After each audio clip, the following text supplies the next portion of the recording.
And once again, I want to say greetings to each and every one of you, Aquava, and welcome. Welcome to another round of the Mastermind here on LIBRadio, LIBTV, and livinginblack.com.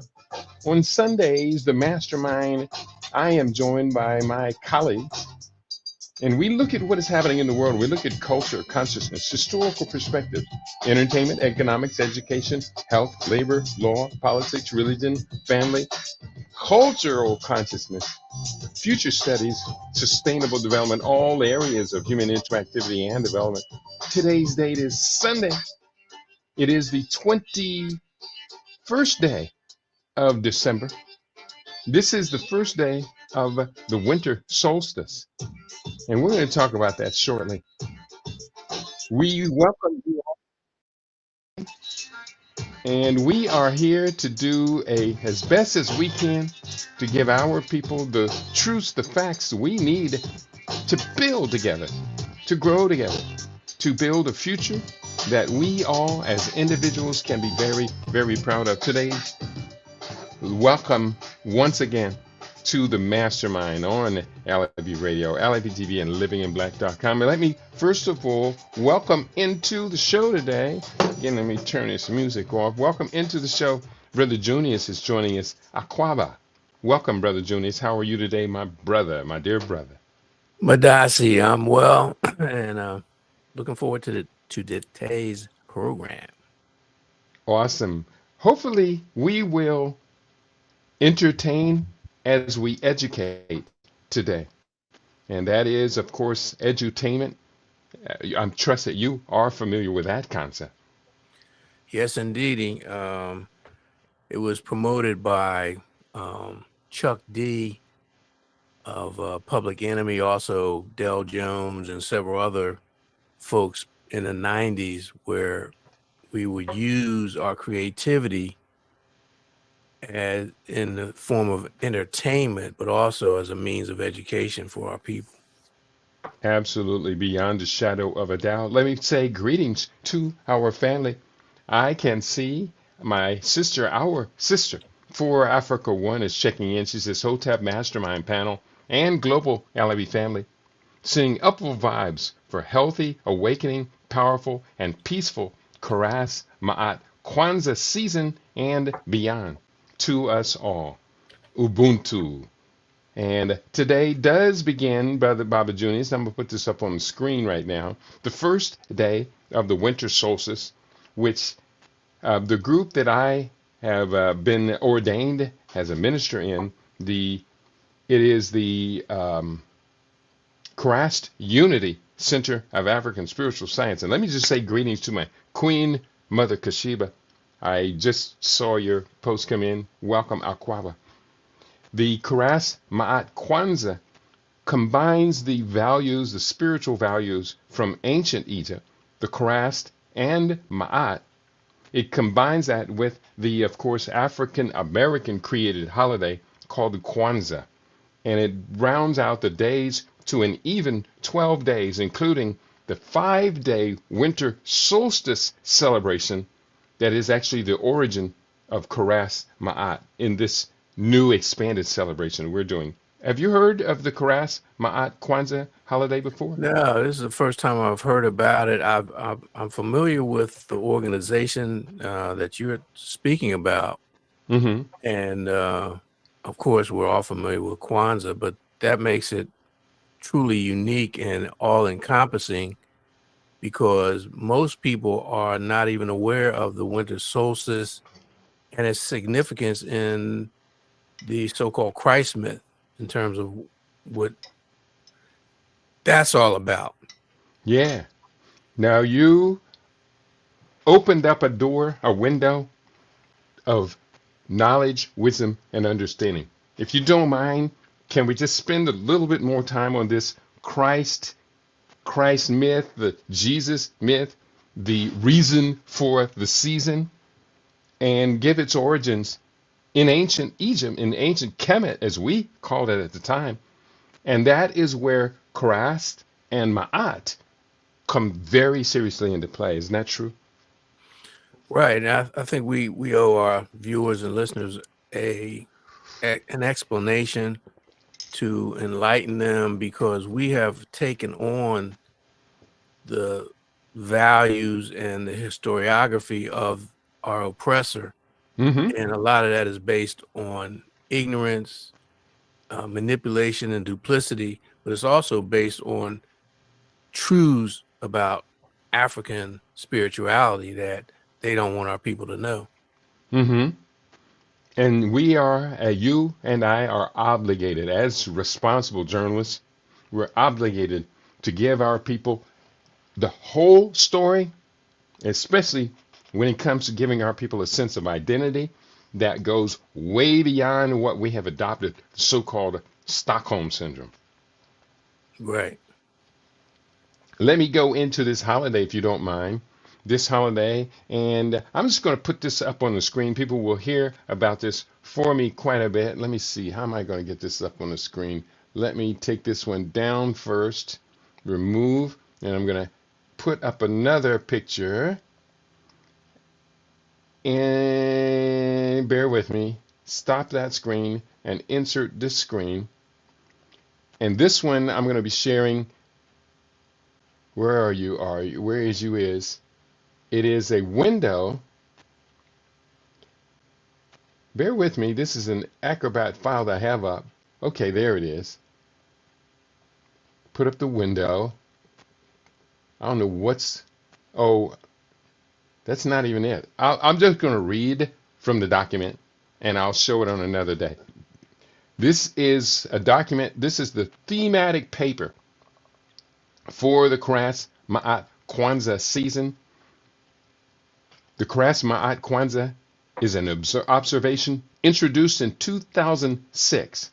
It is a 12-day ritual, and observance begins on December 21st to coincide with the winter solstice. The first day is known as the Day of Ma'at, this being an ideal time to become still, quiet, and observant, to get into balance and order. This is a very chaotic time of year, with frenetic energy everywhere, from the roads to the stores to even homes. Yet during this time of the year, there is stillness, cosmically, as above, so below. This ritual helps us align with the potentiality of this period so that the new year can be observed as a new beginning and a new birth. And the Kras Ma'at Kwanzaa season was actually created, of course, Kwanzaa created by Maulana Karenga, but this unification of these three principles into one holiday was created by Calvin Kennedy, aka Brother. Oh, it's been a while since I knew I talked this Kemetic name. I apologize to everybody. I'll have that in my mind. I'm literally just thinking about too many things right now. But Brother Calvin Kennedy, Jah Heru Sa Ra. And I will share December 21st is balance, Ma'at. All activities, internal and external, are brought into balance, order, and harmony. Would you like to reflect on Ma'at? Ma'at is a all-encompassing philosophy, and it's the foundation of African cosmology, or it's the culmination of the African cosmology. The first tenet being divine order. Mm-hmm. Our African ancestors understood that the Creator creates with purpose and meaning. And so everything was designed to have purpose, but also has a discernible group of laws that govern the universe. So you have a whole lot of principles and laws, like the law of correspondence. They're called hermeneutic laws, the law of vibration, the law of correspondence, the law of duality, and on and on and on. And so that's part and parcel of divine order. Then, of course, you have truth, justice, reciprocity, harmony, balance. Mm-hmm. And so all those things are incorporated, and they were paramount values that the Africans attempted to instill, as you said, as above, so below, Mm-hmm. to correspond, and that's one of the laws, law of correspondence, to correspond with the Creator's plan, and also to recognize the uniformity of the universe. Ubuntu, as I say, is larger than what has been translated in the West. Mm-hmm. Ubuntu is basically a universal construct. Mm-hmm. I am because the universe exists. The universe exists because I'm a part of it, and I'm a part of the Creator, and on and on and on. So as an outgrowth of that, we're talking about Ma'at, which was like I said, it was a paramount value system. Mm-hmm. Talk about truth, reciprocity, righteousness, harmony, balance.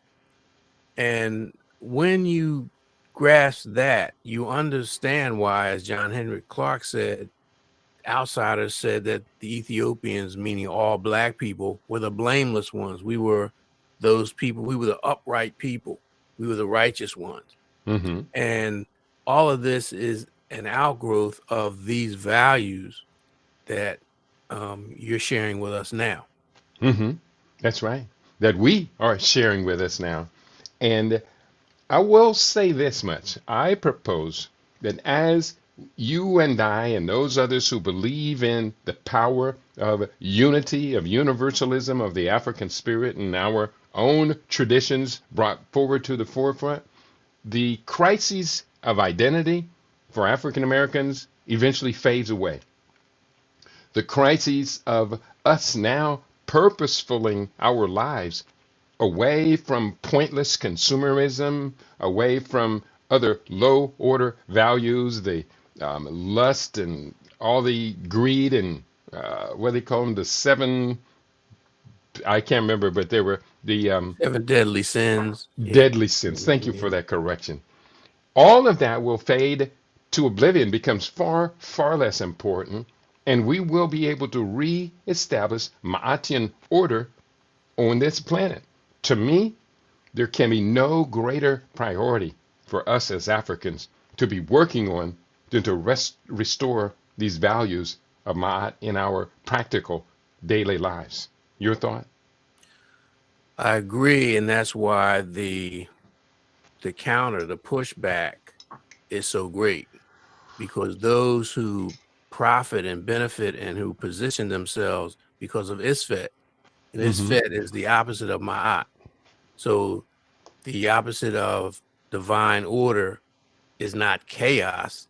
The opposite of divine order is demonic order. Mm. The opposite of truth is obviously falsehood. The opposite of harmony is discord.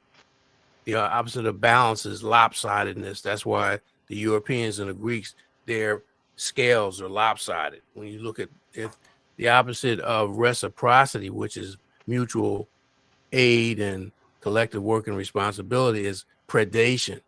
The opposite Mm-hmm. of righteousness is obviously wickedness. Mm-hmm. So those people who want to set up ISFET and who are working as hard and assiduously to do that clearly view Ma'at and everything else African as a primary threat and an existential threat to what they're about. Yes, so eloquently spoken. Beyond today, the next 3 days, well, next 4 days, will still contribute to this Karas Ma'at segment of the Karas Ma'at Kwanzaa.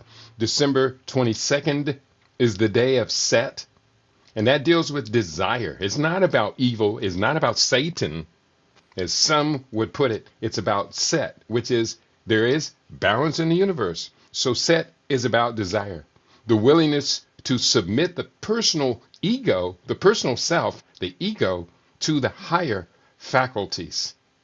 The third day, December Well, 23rd, is. let me comment Oh, on that, please do. Please do. because the Setian Yasar Aset drama, the psychodrama, it's a quote unquote myth, but it's about personalities, but it's also about us from a psychological wellness point of view. And as Kitty said, Seth represents desire and also ego. And as he said, ideally, the desire and the ego would be subjugated and in alignment with divine order, the righteousness part. And so that's why in all those the various variations of the Setian and Asar Set drama, Set Mm-hmm. is not killed. Heru does not kill his uncle. Mm-hmm. The Netchers working with and through Heru put Set in his proper perspective and place in the order. So he's not killed. He just is in submission to the Netchers and the wisdom and the righteousness of Heru. Mm-hmm. Very well stated. Very well stated. December 23rd is the day of Asar, the true self, recognition of the higher self that exists within, which is the perfect will of the Creator. Yes, and that's the higher self that rules. It's the culmination of this icon, this symbol, this Mm-hmm. the Haramakit, Heru on the horizon. Your higher consciousness rules over the lower natures, the animalistic natures. And animalistic is not a negative thing. It's just something that we have, a part of us that we have to assume control over and Mm-hmm. self-mastery over. That's right. December 24th is Aset, love, that which seeks for union with the true self, Asar, in order to bring forth the will of the Creator into manifestation. Aset represents unfailing love, my brother. Right. And not only that, but in the story, she's the first example of immaculate conception. Mm-hmm. And that's where the Christians and other religious and other myths got that notion from. And so what you're seeing is the manifestation and the union of love being brought forth so that you can be about the higher self, you can be about everything is connected and in balance and harmony, etc. with my. Awesome, awesome, awesome. Yeah, that's so very true. And again, Aset is love, is the unfailing love, the perfect love.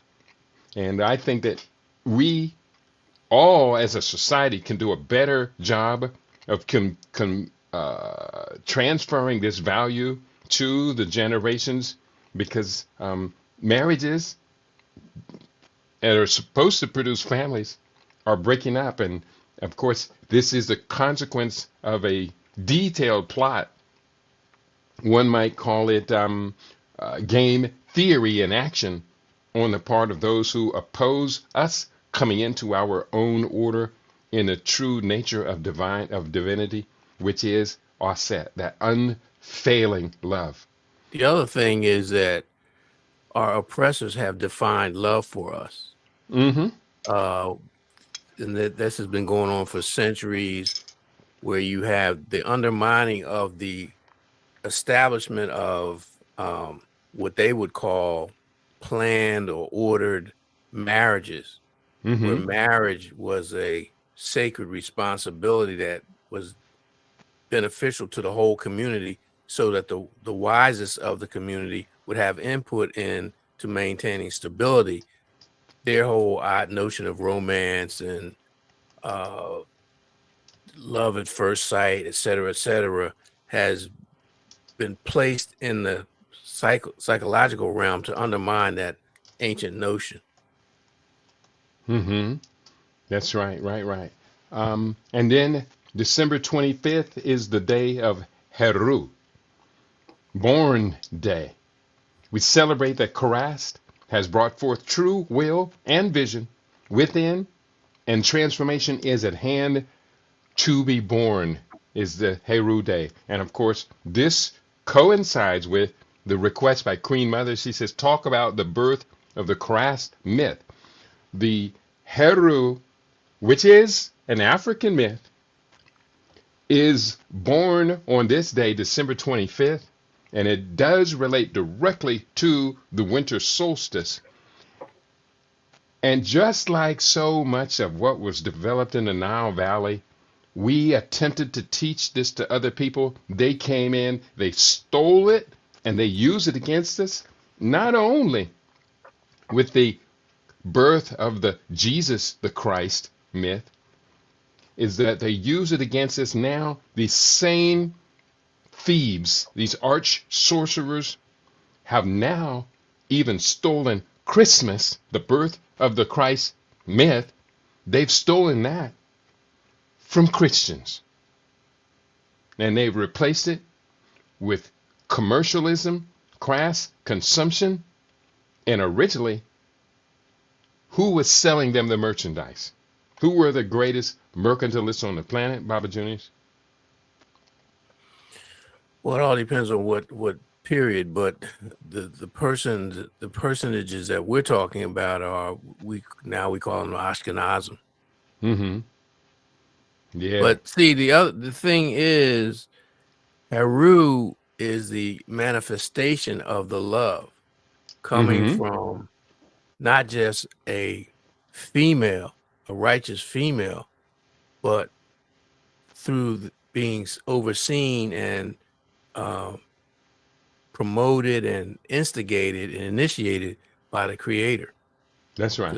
Because I would encourage our viewers and our listeners to get a hold of the Asar Aset Seth Heru drama and look at it and see it from an African perspective, and you'll glean a lot about African cosmology, African psychology, African spirituality, as also as a way to understand Ma'at in a personal level, about Ma'at, Ubuntu, and even the Nguzo Saba in a personalized way, as we manifest these in our lives.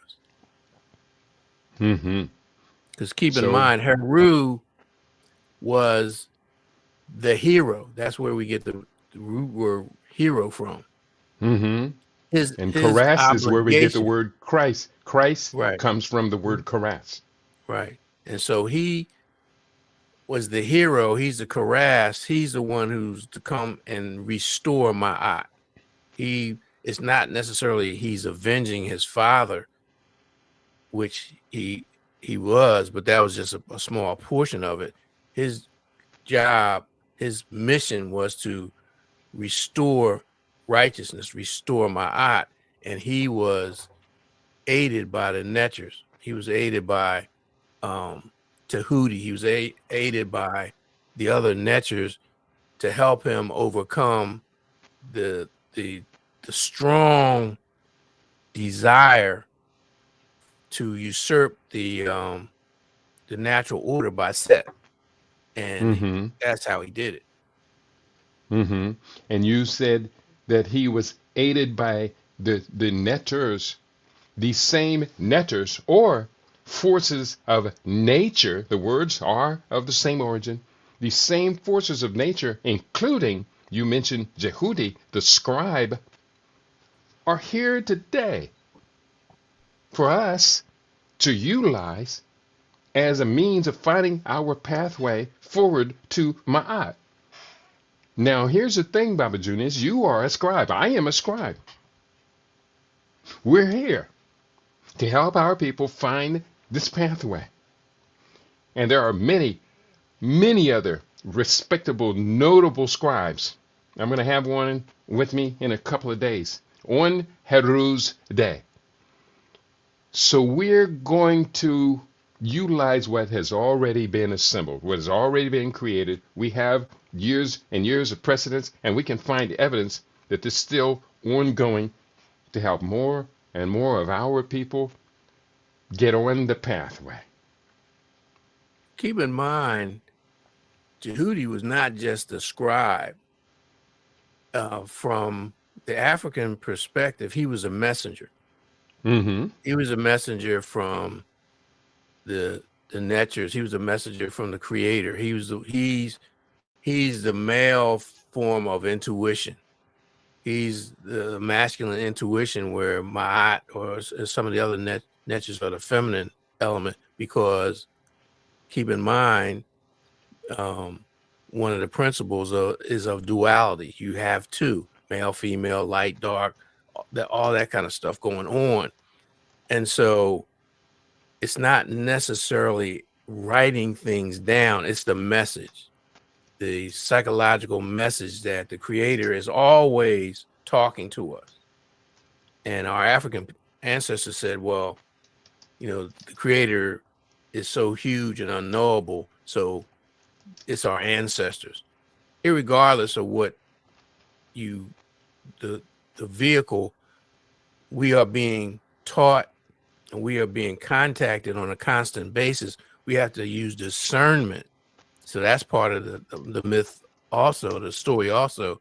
Heru had to develop discernment to listen to the Netchers, as opposed to anything or feeling overwhelmed because his uncle was getting the best of him. That's right. And I want to return to the idea of the Neteru, the Neters. This coincides with nature, but this is not just nature as a feminine energy, which we should all highly respect and venerate, but it deals with nature or Neters as kind of fundamental laws, fundamental rules, background rules that should operate in all of our lives. And we understand that in ancient Egypt, they anthropomorphized these Neters. So I think it is incumbent upon us, myself, yourself, and everyone else who's concerned, to restore these Neters or Neters to prominence in as many of our lives as we possibly can. This isn't going to be easy, but it is going to be rewarding. No, because when you look at Africa, there is a cultural unity throughout Africa.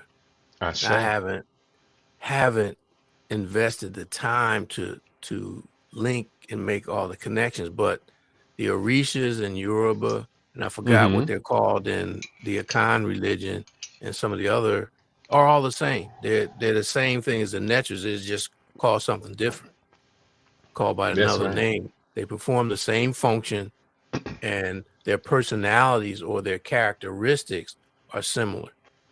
And unfortunately for us, we have been miseducated and misguided into believing that that's superstition, that that's backward, that that's irrelevant in today's world, when in fact it is what kept the Nile Valley and much of Africa stable for thousands and thousands of years, even amongst internal collapse, which happens sometimes, but also against external pressure and invasion and influence, which happen.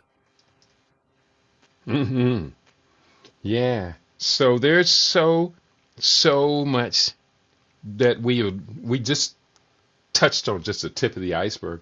And we could go on this literally for hours. If other people join the conversation, say if we were to have a conference on the restoration of the Neters and what could be done there, I think is a phenomenal groundwork for us to be able to, to launch into 1,000 different directions at the same time, teachers on this subject. I'm almost tempted to write a book on this subject, the restoration of the Kemetic Neters. But then again, I'm afraid right now of writing books.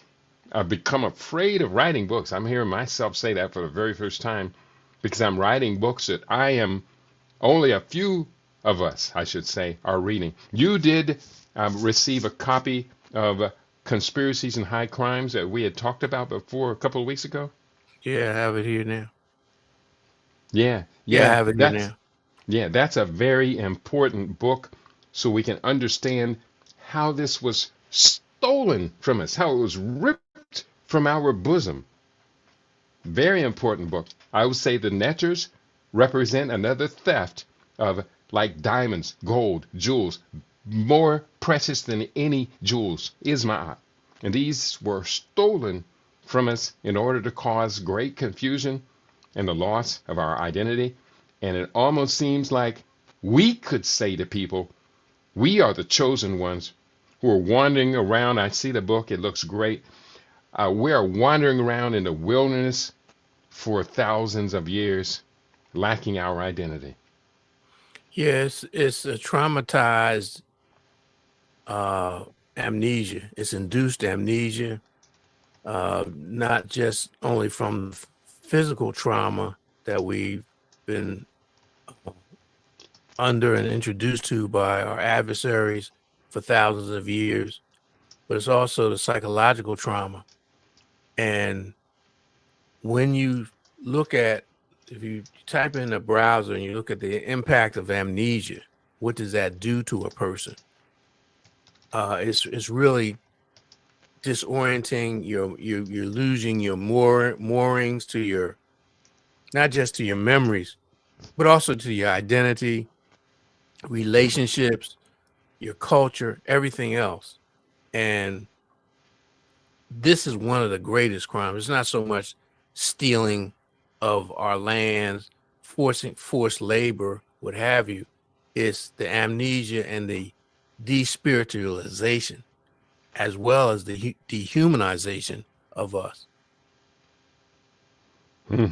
So very important.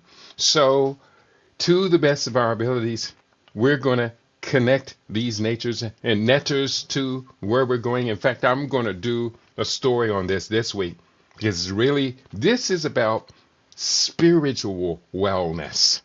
And spiritual wellness, according to our value system, correct me if I'm wrong, spiritual healing is as important as mental healing and physical healing.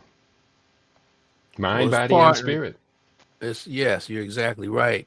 You cannot have holistic wellness if you don't address your spiritual nature. We are spiritual beings. When you look at what Africans say about us as a personality, and you look at, it's not, see, the Europeans and some of the Eurasians, they admit that we have a quote unquote soul. They know that there's a fundamental difference between a living person and a corpse. They know that we have a animating force. But when you look at the African view of who we are and as a person, there are numerous elements that they talk about. And even whether it's Kemet, where they talk about the Ka, the Ba, and all the other ones that I'm not really that familiar with, but the same thing exists in all the other traditions, the cultures, in terms of the dynamics of a person. If you let me go, and I think I have a book over here that can talk about it. So if you just cover the airtime, I'll see if I can find it on my shelf over here. And it's about who we are, explaining who we are as a people, as an entity, as a spiritual being. Yeah. And let me just take a moment while Baba Junius is searching for this critical book. Say greetings, Eddie McCroy. I see you in the house and our YouTube family. Welcome once again, Aquaba. And also Sandra Muhammad. I see you, beloved Sawabona. She says, I'm here to learn. Eddie sends his greetings to everyone out here.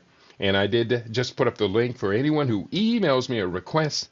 I will send you the larger Karas Ma'at Kwanzaa document. It is probably at least 15 pages long or so, but it gives now deep understanding into many of the topics that Baba Junius and I have been addressing here today. Also, going to the Rumble family, we do see 4 Africa 1 is in the house. Queen Kashiba is in the house. We sent greetings out also. And Africa One asked about what happened to Brother Dwara. I just got a note from Brother Dwara. He's dealing with a family situation came up, and he will be with us as We continue to go, yeah, we do consider Brother Dwara too valuable to let him stray too far away from this mastermind group. He adds such value. I do agree with you for Queen for Africa One for that. She says, "Give thanks. He is missed, and we'll do the Definitely, best we can to keep definitely. going." Baba Junius? No, definitely he's missed, and he would probably offer a trove of information on this topic to supplement and complement what we're talking about. But this is the book I'm talking about. It's Oh, called "It's the Person, Divinity, and Nature: A Modern View of the Person and the Cosmos in African Thought."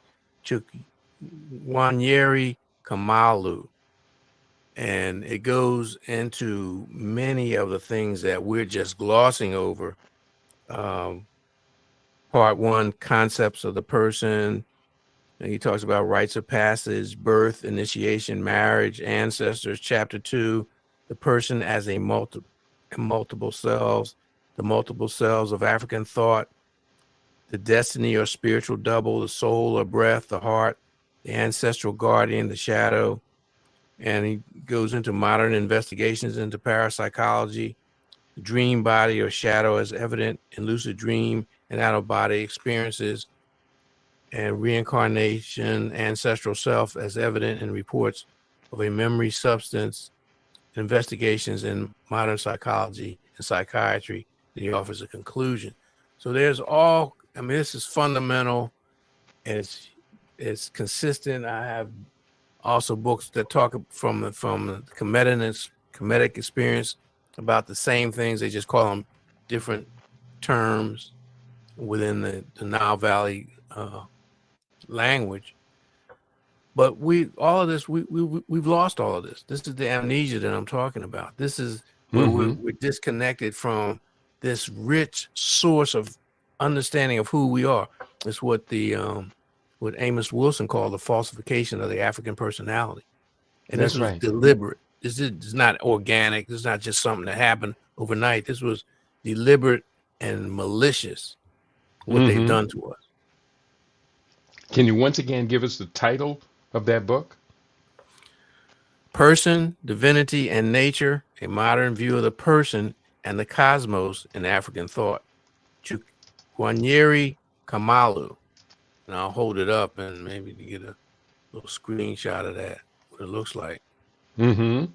Yeah, that's awesome, awesome, awesome. I do appreciate that, and I'm going to do the best I can to add that critical read to my to my reading catalog as well. I do see Chukwunyere Kamafu is the author. January 2000, the book came out. So thank you, Papa Juniors, for sharing that righteous book, that righteous link. We're going to continue. Um, did we get all through this for right now for today? We will Well, be able you to. need to link the Karas, Ma'at, plus and how Kwanzaa and Nguzo Saba fit into all of this to form a holistic view of what we're Hmm. attempting to do. That's right. So when we go past the Karas Ma'at on December 26th, the day after Christmas, we will then move right into Kwanzaa. Now, the thing about it is that Kwanzaa is, of course, a creation most people have come to assume to be the creation of Maulana Karenga. I do know as a fact Maulana Karenga was not acting alone when putting this together. There were two women who were very helpful in putting it together. And unfortunately, for whatever reasons in the background, we don't necessarily need to address the controversies surrounding Mr. Karenga. But he did leave their names off of this, putting all of this together. But it is a very powerful set of principles that are put together as the Nguzu Saba, and we definitely can appreciate that. So, looking at the first day is Umoja, and that is the day of unity. The second day, Kujichagulia, self-determination. The third day, Ujima, which is cooperation. The fourth day, ujamaa, family or collective economics, cooperative economics. The fifth day is nia, purpose. And the sixth day is creativity, kuumba. And then the seventh day of the Kwanzaa is, of course, imani, faith, belief in oneself, the community, and belief in the Creator. And ultimately, I see it all as a staircase. Not one step is any more important or less important to the whole, but it takes us to the top step, which is, of course, imani, which ultimately, the ultimate imani, in my opinion, is belief in our abilities to put all of this together for our self-interest. Right. And to those people who have been brainwashed and say, oh, well, that's just a man-made ceremony, ritual, holiday, whatever you want to call it. Well, the fact of the matter is everything. Christmas, as we know it, the whole, whatever the issues within Islam, whether you make a pilgrimage or you travel, go around the circle X number of times or whatever, whether it was the Druids or whatever celebrations the Germanic tribes had, are man-made.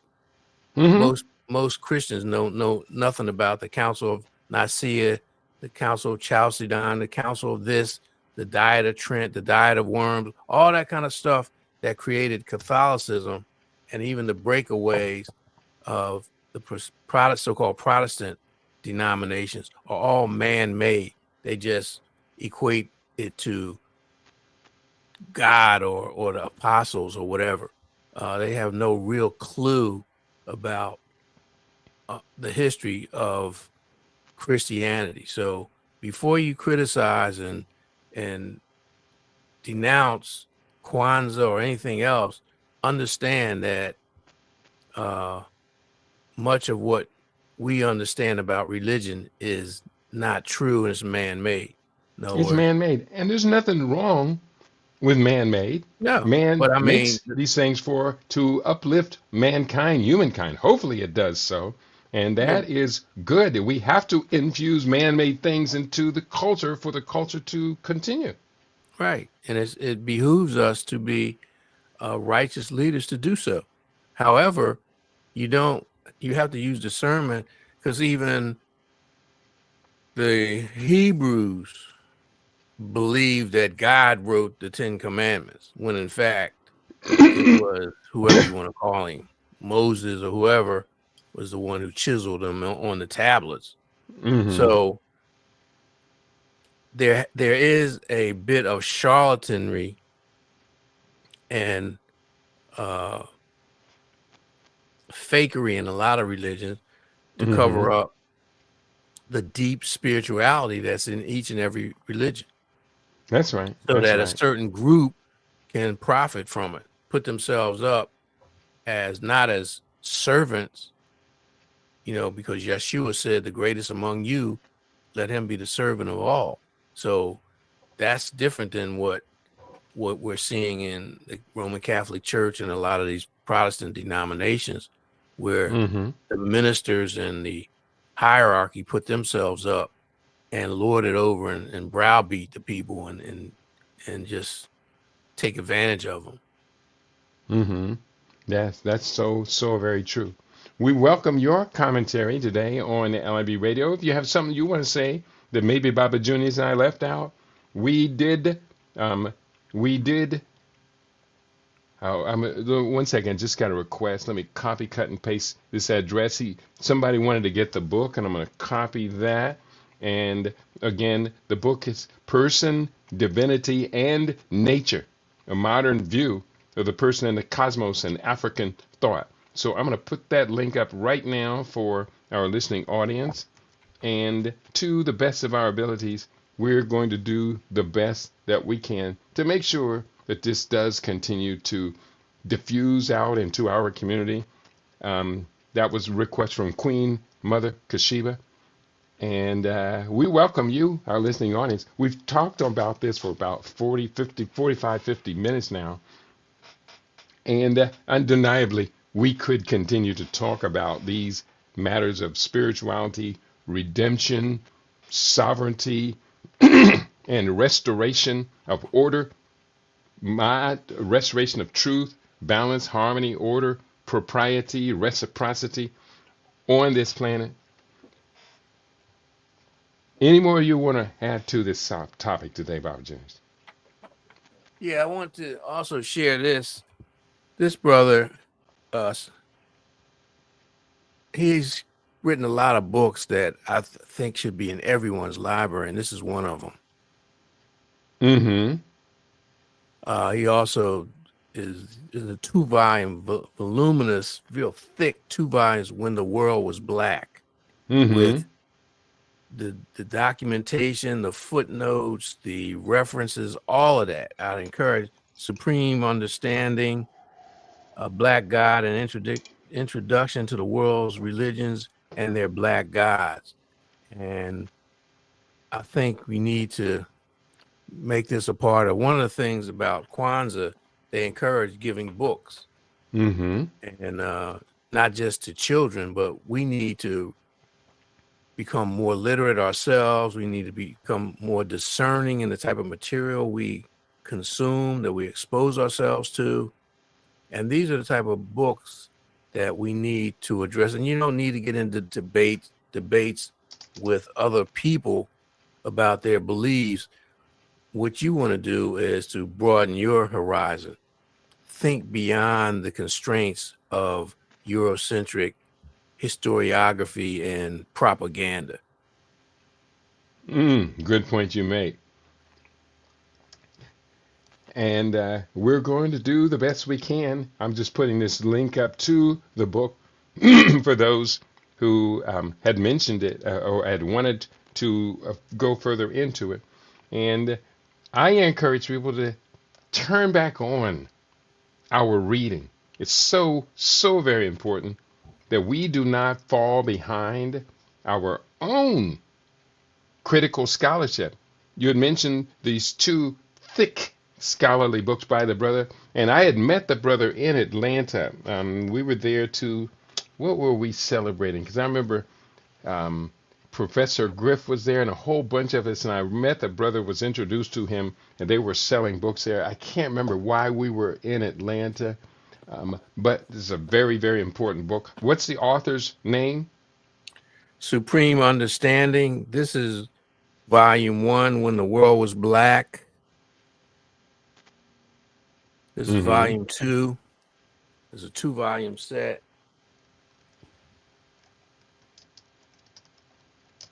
All right. And he has several other books in addition to Black Gods. I think there's 1 or 2 others.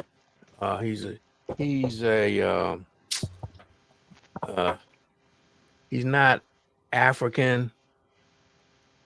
I forgot his ethnic background, but he identified, I think he's Bangladesh or something like that. And he was a member of the 5 Percenters, and I can't remember his personal backstory offhand, but he's done a great service in scholarship for us.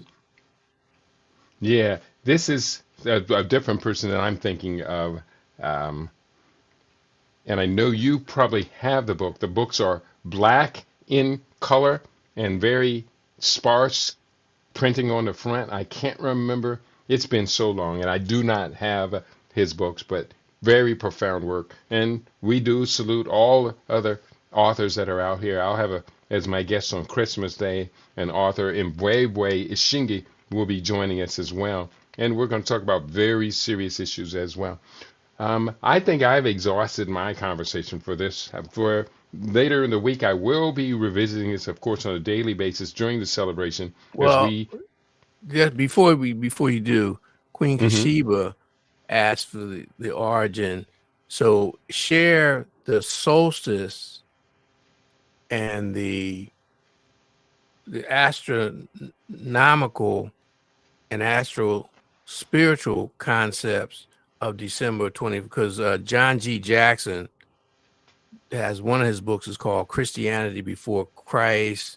Another book is called The 16 Crucified Saviors. Another book is called The Pagan Origins of Christianity, where he goes into all of this. So just take a few minutes to talk about the sun and the astronomical perspective of people who lived near the equator, looking at the sun, looking at the various seasons, and tying that into their regimen, their cultural and social regimen. Well, you do mention the birth of the sun. In ancient Kemet, it was they were very profound observers of the cosmos, and they, as above, so below. So they took the shortest day of the year from their perspective, which would be the winter solstice, and then they gave that the birth of this season. And from their perspective, it would take 5 days before they could observe the days getting longer now. So when we're talking about the birth of the sun, sun, they translated that to the birth of the son. Of course, that was Heru. And so that was a natural extension as well. Heru, again, the Christ, the anointed one, that's what Christ means, the anointed one. Heru was the anointed one, son of the virgin birth of Osset and Osar. Of course, there's a whole other story about Osar and his conflict with his brother Set being carved up into many pieces, and Osset was the one who put it all back together and therefore had the immaculate conception, giving birth to Heru. There are so many coincidences. Now, the other thing about this, and I was thinking about this earlier as you were speaking on this idea of the universality of the Christian stories as told by, as believed by our brothers and sisters, that God Almighty wrote all of this. Well, if God Almighty put all of this together, how then did the Christmas holiday get separated into different dates, cosmological dates around the planet? The Egyptians have one date, the Orthodox Christians have another date, the Westernized Christians and the Catholics have another date, when in actuality was a cosmic event.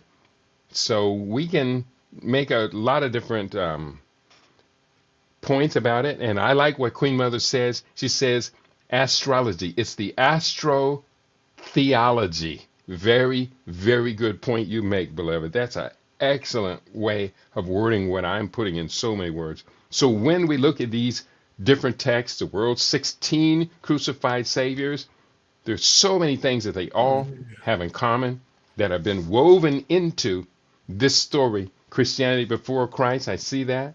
They have been woven into this story that has now been passed forward up until about the middle part of this century.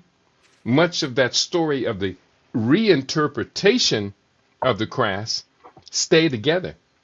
But I contend that since Coca-Cola enters the Christmas season and that myth, Coca-Cola commercialized, first they commercialized the holiday, making the presents more important than the story of the origin of the Christ.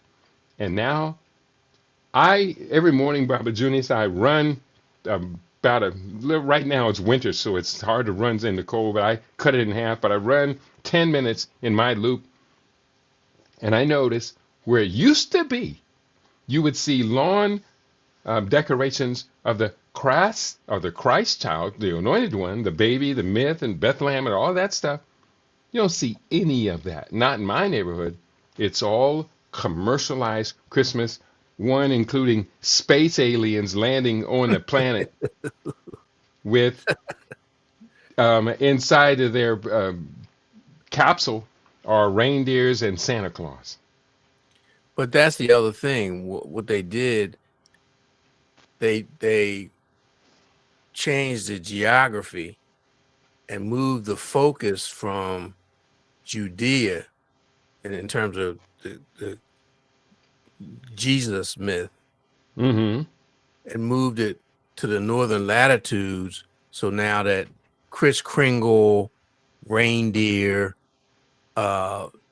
pine trees and all of that are the focal point when none of those things were either significant to the astro spiritual and astro theological construct. So they have always been about stealing, misappropriating the meanings, and particularly once capitalism came on the set, it's all about profit and making money, as well as psychological domination. So these whole things about the lights, the candles, Santa Claus, the North Pole, all that kind of stuff is designed to minimalize and trivialize the astrotheology that we're talking about. That's right. Very, very true. Um, Queen Mother Kashiba did make a request, and I'd say greetings to Snotball. King Jason is in the house. He says, peace. Oh, yeah, you're in Nevada. LOL. Well, I don't know what he's talking about there, but yes, I am in Nevada. Um, Queen Mother did events in Africa, question mark, current events. There are some significant current events going on in Africa, all across Africa, very significant events. We could do a whole program just on that. One thing I want to point out right off the top is very recently, President John Dramani Mahama of Ghana welcomed a special delegation of leading advocates and experts from across the African diaspora to align on a unified intercontinental reparations agenda. So the idea, the issue of reparations, we will not let it die. We will never let this event die.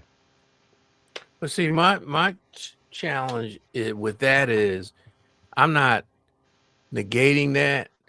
The challenge is, how do you get a non-spiritual, unrighteous, wicked people to deal with a spiritual and righteous concept?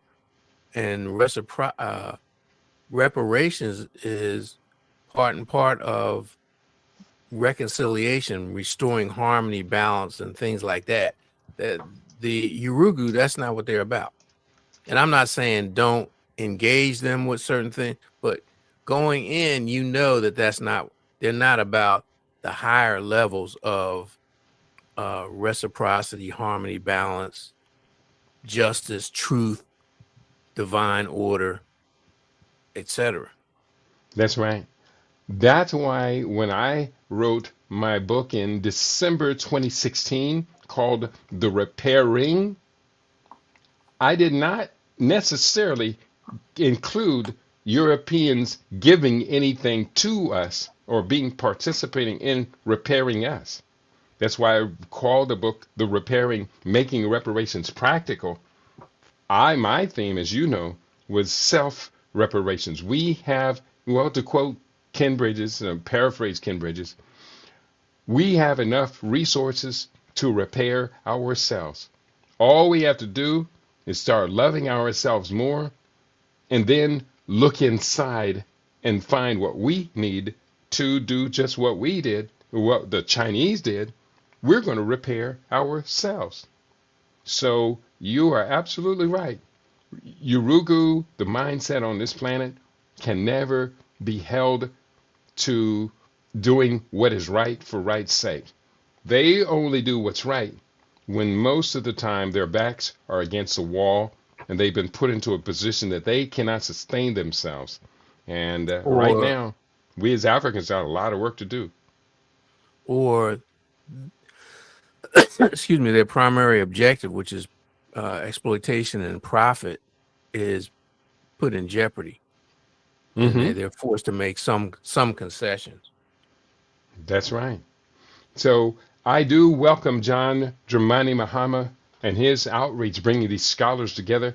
I would love to have been there and be a part of it as well. I like the idea. I love the idea of self-repairing. I used 13 examples of us doing for self, one of which we cannot ignore here in America. was the example of self-determined reparations that occurred at Black Wall Street in Tulsa, Oklahoma, the Greenwood district. Well, but see, that was just consistent. I mean, Booker T. Washington went down there and he he dubbed it Black Wall Street. Mm-hmm. But keep in mind what was happening simultaneously, not just in Tulsa, but look at all the movements with the what was it called, the Negro Business League, or Negro Business Association. Look at all the black towns that had sprung up. Mm-hmm. And one of the reasons, by the way, Tulsa was so profitable was because the black towns in Kansas and Oklahoma didn't have that kind of centralized economic power. So some of the black towns in Oklahoma went to Tulsa to procure goods, services, and things like that. So that Mm-hmm. also helped. So they were a beacon, but they also provided services and that some of the black Oklahomans used. That's a very important point. And also the key driver of it wasn't the only driver, but the key driver of the miracle in the Greenwood district was one behind the walls of segregation. We discovered oil on our lands. And Well, that yeah, discovery of oil, we then tapped into the new technology of the railroad that ran through that area. And because of the technology of the railroad and that discovery of oil, we could export that oil, and a lot of that money then came into building up that Greenwood district. That's a very important couple of points to right, this. And for right. those who today say we must and we can rebuild Black Wall Street, I'm looking for these elements. I think that they are missing these key elements about what built it in the first place. And unless I see these key elements come together, I have never been able to predict that any of these schemes will work.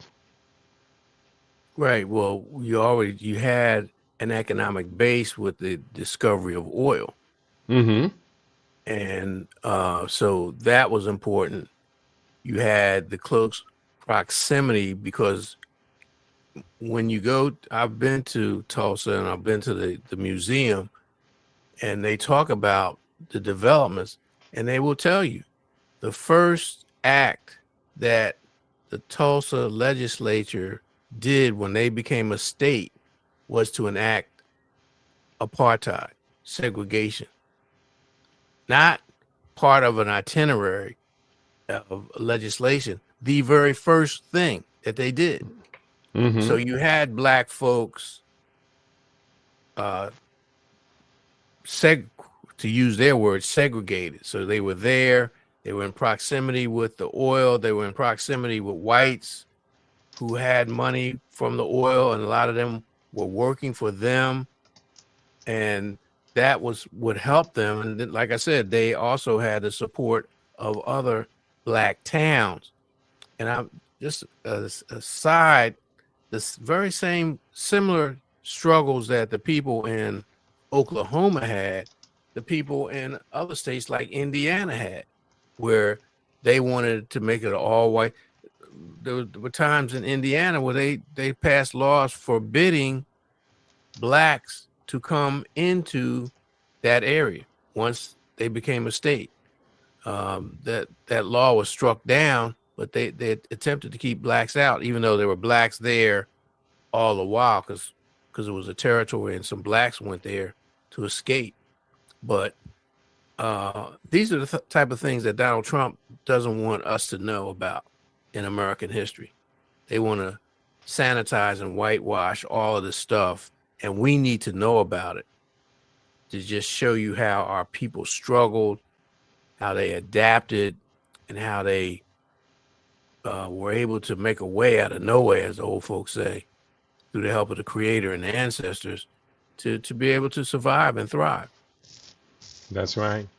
King Jason in the house writing ads a snotball. He said, I saw a video yesterday with a brother saying we are trying to prove our humanity to people who have never behaved as humans themselves? You know what? I think because human beings tend to move toward organization because that's our history as African people, whereas Urugu, they're hierarchical in the sense that there's always a small clique that dominates everybody else. That's when you look at the Aryan makeup, the Aryan culture.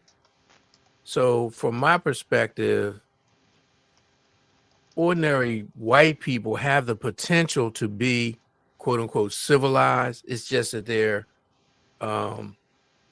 cultural patterns and their leadership don't prioritize that. Their leadership is predatory. Because if all of us disappeared on the planet today, meaning all black people, all people of color, all melanated people, they would dog their own out like they dogged them out in Europe. Mm-hmm. It's just that, you know, we're the surrogates for their abuse because they brought us here to use our brain power as well as our labor. And Yeah. when you study this hemisphere, particularly look at something like the construction of the Panama Canal. Look at what happened in the Caribbean during early colonial time. White folks, they couldn't hold up. They just could not hold up under the heat. They could not hold up under the arduous conditions. And even when you look at what they did to their own people, the so-called indentured, particularly in the Caribbean, most indentures did not live to gain their freedom, particularly in the Caribbean. And the same thing happened here in America, but because of the heat down there and the conditions, just couldn't hold up. Mm-hmm. Yeah. Um, I'm looking for, and I'm having a hard time remembering. There was a document I was always promoting, and it's from the book, The Repairing Act. Let me grab the book off the shelf. And it talks about these key critical 6 axioms that are necessary for economic self-determination. And let me see if I can grab this real quickly. And it talks about, and I can't even remember what I called it, the 6 axioms of what allowed us for self-determination. And if I can't find it, I can't find it. I'll think about this. Maybe later in the week I'll return to this book, which would be the the 9th anniversary of the publication of this book here in December. It was published December, I think, 16, and that deals with these key 6 axioms. I know you probably recognize it. Number 1 deals with demographics, our ability to identify and collectivize our group and to function for that group's self-determination. The second one would be access to local resources, securing the inventory, local raw materials to be able to build our own businesses. Number 3, supplying our own group's needs. Number 4, producing surplus beyond our own group's needs for export that brings wealth into our group. Number 6 is educating our own youth to inherit and continue this. Do you recognize what I'm talking about? Right. And I can't remember what I called it. It was the 6 Well, axioms of something. I'll find it. You were saying? well, see, the first several, we need them for basic survival.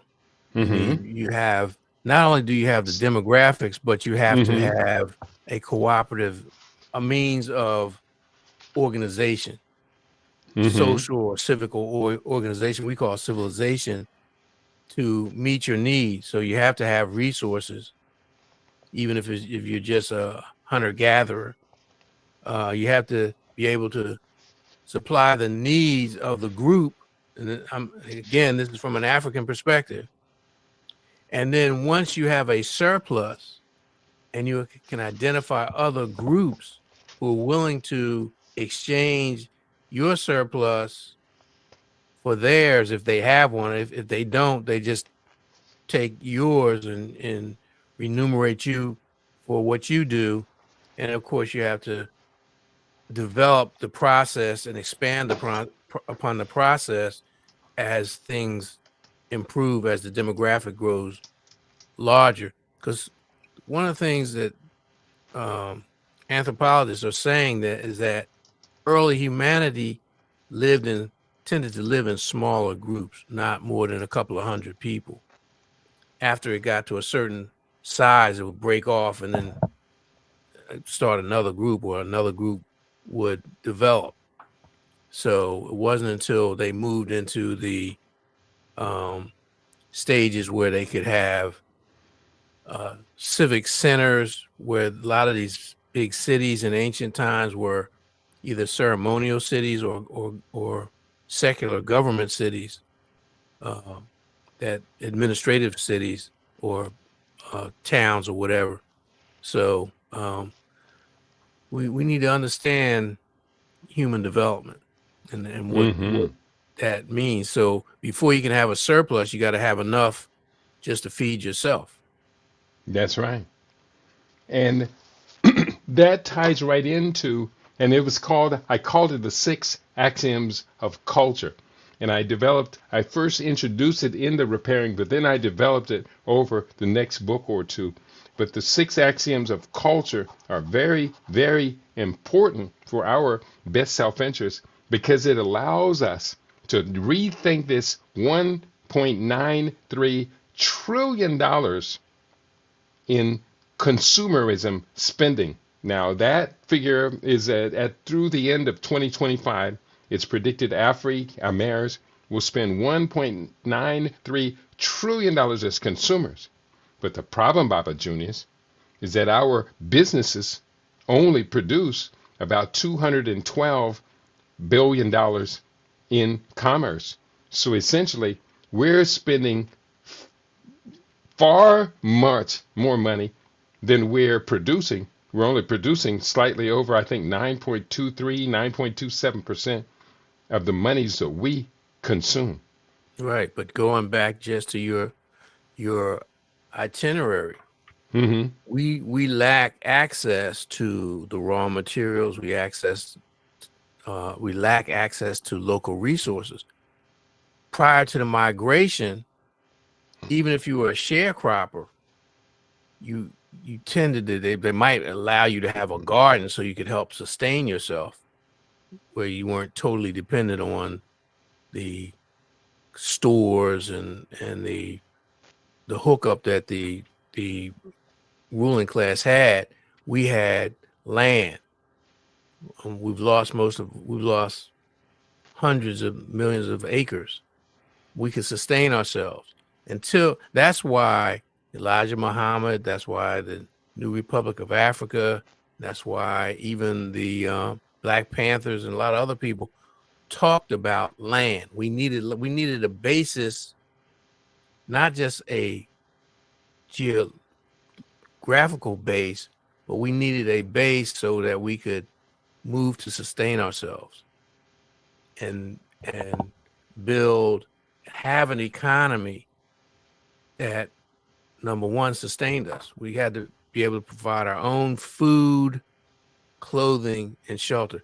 We brag about $1.9 trillion. All that is disposable income. It has nothing to do with the requirements to build a thriving community, because we lack access and control of these raw materials, resources, etc. And even when we did, one of the things, not only did we subject to what happened to Tulsa and Rosewood and all, there was also a deliberate destruction of those communities. They would run highways through them. They would do all kinds of nefarious and dastardly things to undercut our ability to sustain ourselves or to be in a community, a stable community. So we've always been under attack. Yeah. That's very important. In the repairing, when I wrote about Tulsa and the Greenwood District's demise, it was not there would be what, April 2021 destruction of Tulsa, Oklahoma. It wasn't that violent event at the hands of these unhumans that was the destruction of that, because they actually rebuilt the entire Yeah, district within 5 years. within 5 years. That's very important part of the narrative that almost overwhelmingly gets left out when we are telling the story of Tulsa, Oklahoma. They act as if that was the demise, but it wasn't the demise. Number one, the depression happened a few years later. That was very destructive. Even after they had completely rebuilt it in 5 years, the depression came along 4 years later or 3 years later. And then the demise of the railway, the collapse of the railway, or bankruptcy of the railway that had been serving Tulsa was very important, but it really wasn't, it didn't finish, and still not finished technically. There's a historical district there, but it was the carving up of these urban centers, these urban Yeah. concentrations by Yeah. the building of these railways that or not the railways, the No, the super highway. highways you speak The of. highway.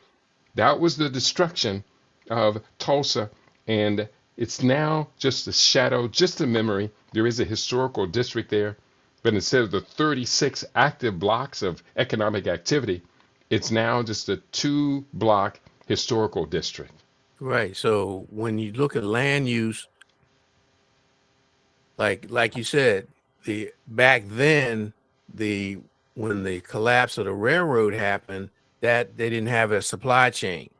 Mm-hmm. Later on, when they ran the highway through, now they have the minor league stadium there, and then in terms of land use, they also carved up some of that area for an extension campus of Langston University. So when you go to the museum, I had a chance to talk to the director of the museum, and he laid out not everything that you said, but much of what you said to Yeah. explain what happened to the area. Yeah. So the area still does exist, but I'm pessimistic that the plan that was effective there in Tulsa, I'm pessimistic that we will, especially in our current state, we will be able to duplicate it again. Maybe you can give me some of that Brother Junior's wisdom and get me to believing in our capacity to rebuild. No, we have the capacity. We just don't have the other elements. We have the capacity. We could see a lot of times our thinkers, even the futurists, they want to see us at a certain level. And they skip over the rudiments. They skip over, hey, we need to feed ourselves. We need to clothe ourselves.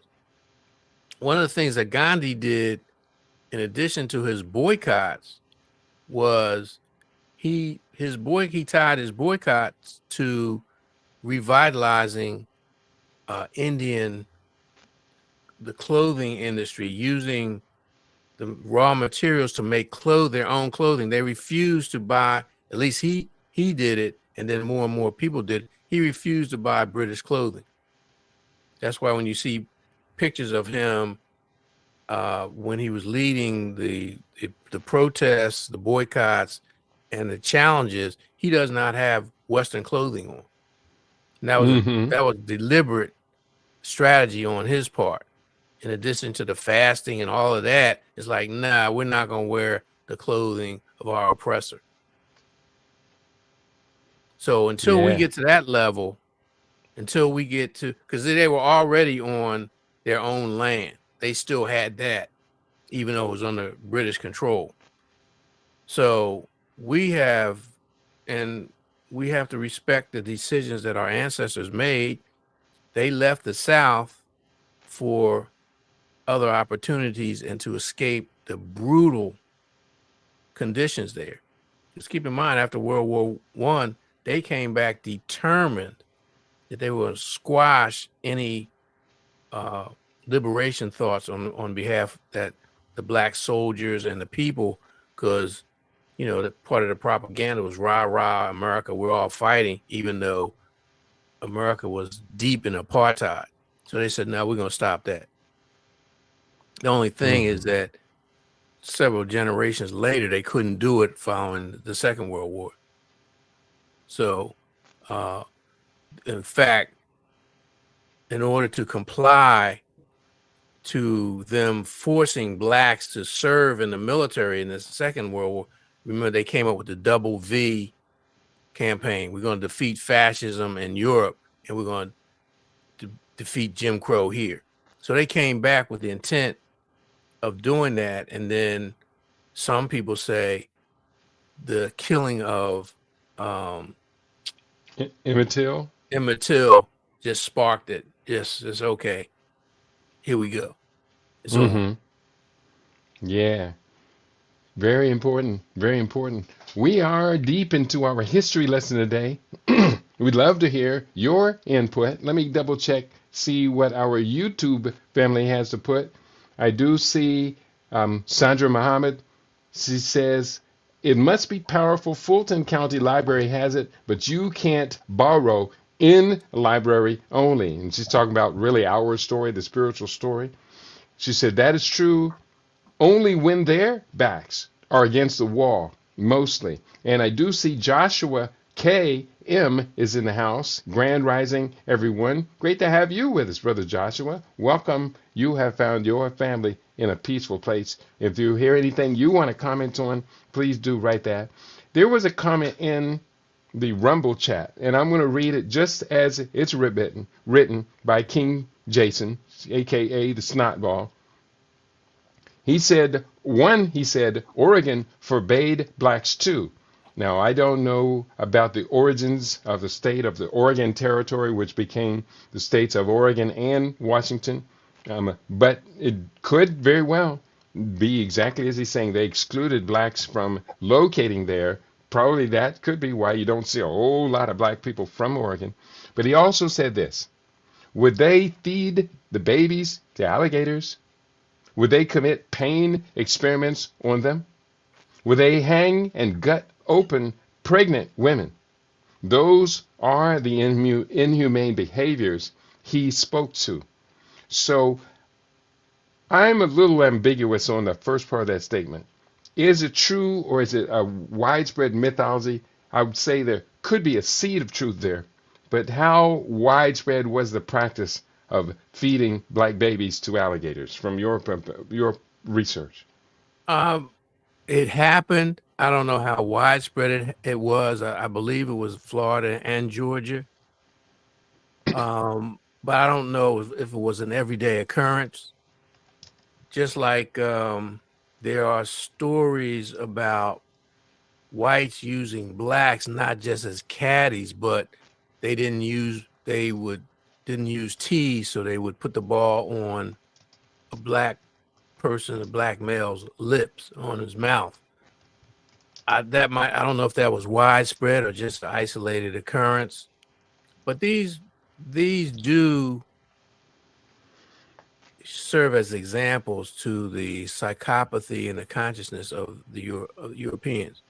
We do know lynchings and mutilations were widespread. We do know that they used the bodies of deceased black people in unauthorized experiments. In fact, it was so widespread, they called the grave robbers resurrectors. We do know that there were massive experiments done on us without our knowledge or authorization. All that is true. We do know that driving highways and thoroughfares through existing black community, that was widespread. They call it urban removal. So a lot of these things are true. Some of them are not as widespread or as universal as others. But the fact is they did it, and they did it with no remorse, no compunction to compensate the people for their losses. A lot of my mother's people came north to find work, but they were still sending money back to Virginia. Her people were from Caroline County, Virginia. Well, the ultimate was the government took a lot of their property to expand Camp AP Hill. So that forced them out. They gave them 30 days to get out. So that's a fact. I know that for a fact. I grew up the remnants of that, and a lot of times I was around them, and you could feel a sense of sadness, even though they relocated. They had houses in, DC, Philadelphia, and one of my great uncles moved to New York, but I didn't know him. So there was that migration period, and we were forced off the land oftentimes. A lot of times they were forced to run. That was the norm. My father-in-law was forced to get out of the Exmoor region of Eastern Shore of Virginia, because as a student, he had a job responsibility driving the school bus. And he was driving the school bus, and some kids were acting up. So he was trying to deal with that, multitask, and he almost hit this guy. And the guy ran into a ditch, crashed his car, and had to be taken to the hospital. And the sheriff came looking for him. And so he had to get out. So that's the norm. You also, the norm you have, most people talk about when we're talking about ancestors, relatives, there's some folks that went missing. They don't know what happened, particularly, in the deep South, but it didn't have to be Mississippi, Alabama, or Georgia. It could have happened in Virginia, Mm-hmm. So we have a history that we've lived through. A lot of times you can see the cunning of the adversary, where they've made us ashamed of that. We have this that we don't want to talk about. Ironically, we don't want to talk about our resilience. We don't want to talk about how we took their blows and still kept going. Mm-hmm. I don't know if it's Stockholm syndrome.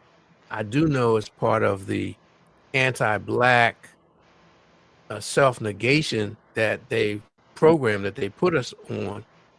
But it's our obligation to come out from under that.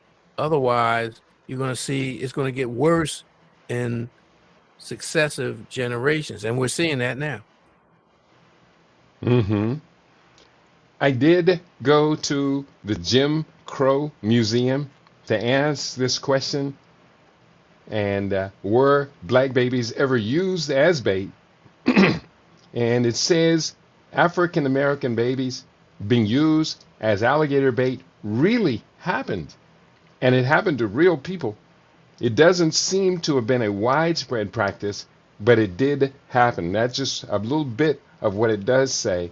And it's hard for you and I to even process this thought that a group of people could be so inhumane that they would do the many atrocities that they are proven to have committed against our people. You mentioned a lot of different things. And just the lynchings itself, it's hard to fathom that because, again, this takes us back to our nature, our soul, our spirit, our netaru just doesn't imagine such things. Using a baby, you may hate the other people, but using their babies as bait, alligator bait, that's too inhumane. But it does talk about things such as using African skin to make purses or for leather shoes or handbags. That did occur.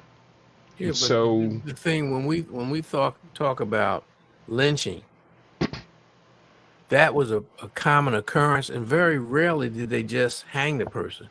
Usually there was some sort of mutilation. A lot of it had sexual overtures and tones to the brutality. That's true. The reason they don't want us to know that history is because it talks about just how foul they were, and they don't talk about they did it to their own people. See, you have to have balance. So just as brutal as Columbus was to the Tianos and the Caribs and the Arawaks, that's how brutal the British were to the Irish, the Welsh, and the Scots people. And the more you see all these movies coming out about medieval Europe, and the reason they're doing it is because there are very few black people that they can put in them, so they can get their jollies watching that. But you see just how foul they were. And keep in mind, these are sanitized, whitewashed versions of what went on. I discovered the Viking series on the Discovery Channel one time, Mm-hmm. and I started watching it up until maybe like the 4th or 5th season. But I was amazed that they didn't sanitize it or whitewash it as much as they did, because they were foul. And they just talked about the migrations of the Norse and the Saxons and into Britain and the Anglo, and all that whole piece that most of us are unaware of. That's why I stumbled on this whole Robin Hood thing that's on, I think MGM, I think. And that's interesting because it's about the myth, the story of Robin Hood, but it also tells it from an ethnic perspective that he was a Saxon, and the rulers, the sheriff and all, they were Normans. So they were under a Norman occupation. So it's very fascinating. Mm-hmm. And see, right. they're showing Braveheart again. So watch that and look at it. There are historical truths in that story. Mm-hmm. Yeah, very, very important point that you make. Looking again at Africa, there are a number of stories we could be looking at. Now, I got a call this morning from my brother Meredith. He's been our guest a few times here on LIBRadio. Meredith is doing unbelievable things. He's always had a life of very, very high accomplishment. He called me today and he talked about the Ghana project. He has been given an offer by the kings in Ghana. They're putting together an association of kings from all over the continent. Meredith is the chief counselor to the king of the Bakolokoi people in the kingdom of the Bakolokoi in southern Africa. But they are asking in Ghana for us to come home and build. He's been given a plot of land. I think they're able to build some 90 houses on this particular plot of land. I'm hearing this from my other brothers and that have been on LIBRadio and sisters, people moving to Africa, building up Africa, and all of that.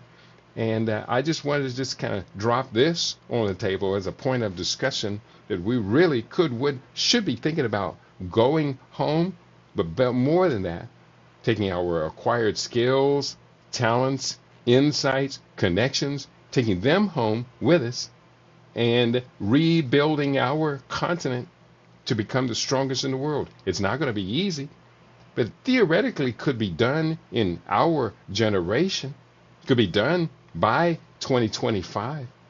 The last one I'll make here is I just saw a headline that the African Growth and Opportunities Act has just cleared committee.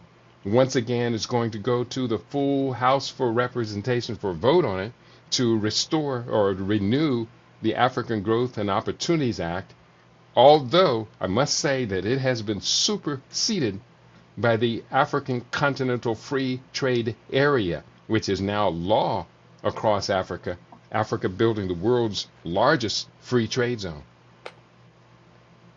Well, I think all those things are options and possibilities. One of the things we need to look at our history and make sure we don't replicate what African Americans did in Liberia, where they went over there and they had an attitude that they were better than the indigenous people there.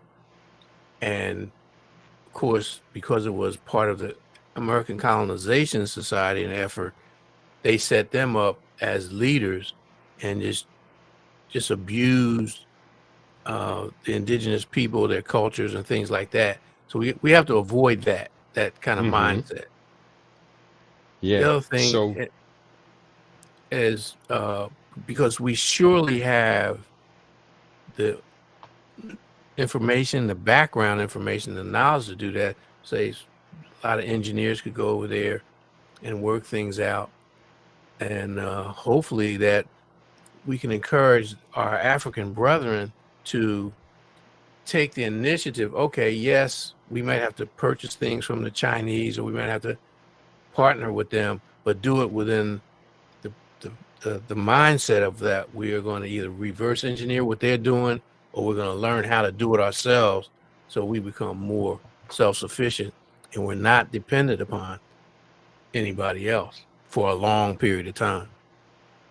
mm-hmm. That's right. That's right.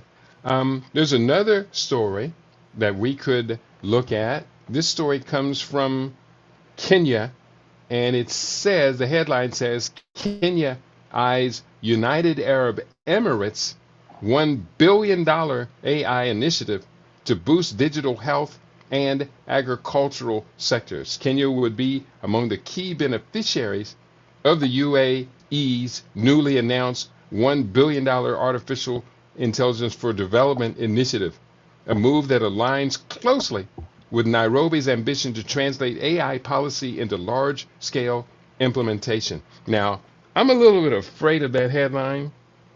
While I am currently teaching a course on AI, and so I do believe AI has a place in our African future.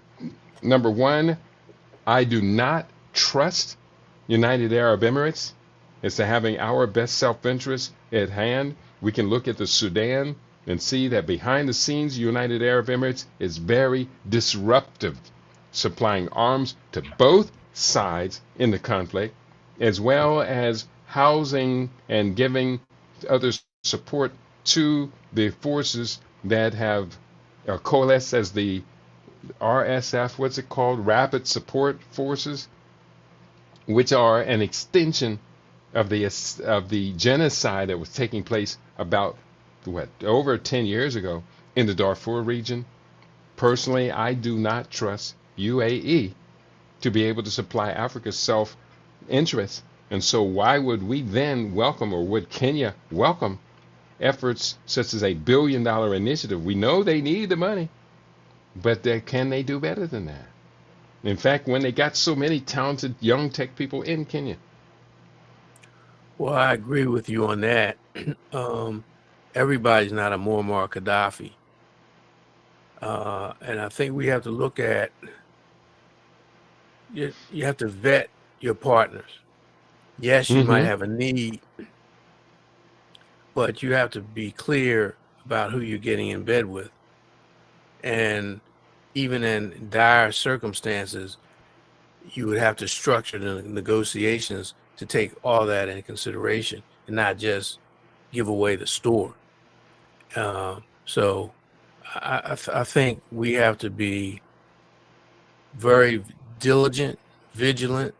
We have to be discerning, and we have to have our best interests at heart.